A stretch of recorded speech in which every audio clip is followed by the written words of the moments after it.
Thank you, Deputy President. It was incredibly shocking and sad to hear of the passing of Simon Crean over the weekend. Our paths crossed on a number of occasions over the years. I first got to know him while I was working for the Forestry Division of the CFMEU, while he was the Minister for Employment, Education and Training.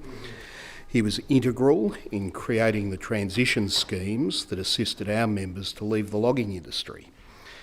In the mid-1990s, we needed someone to protect the interests of workers while regional forest agreements protected the environment, and Simon Crean delivered.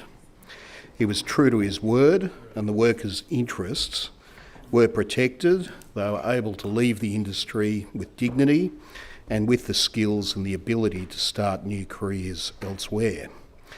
At the turn of the millennium, I was a researcher and advisor working for Senator George Campbell.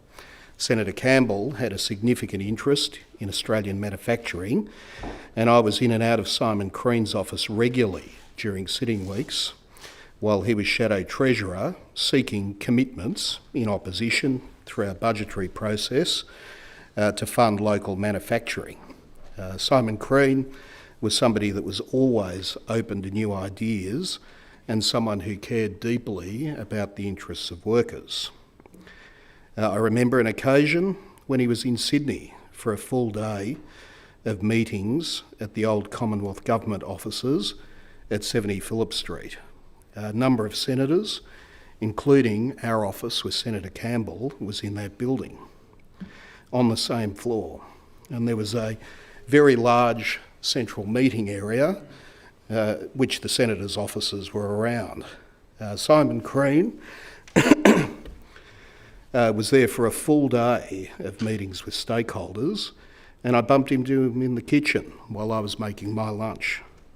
I'd gone to Woolworths, I bought some ham, some fresh bread, tomato, onion, pepper and salt, and I made myself a couple of lovely open sandwiches. As I wandered back to our office, I saw him in the meeting room looking intently over at my lunch, and I passed him a note asking him if he wanted a sandwich. He was having quite a tough day, and like many of us in politics, he was grateful for some real fresh food. Later that day, came over and thanked me for sharing my lunch with him, and we had a long chat for about an hour or so while he waited for his ride to the airport. There were many common interests that we shared, including that we both had parents who were ministers in the Whitlam government, albeit at different times.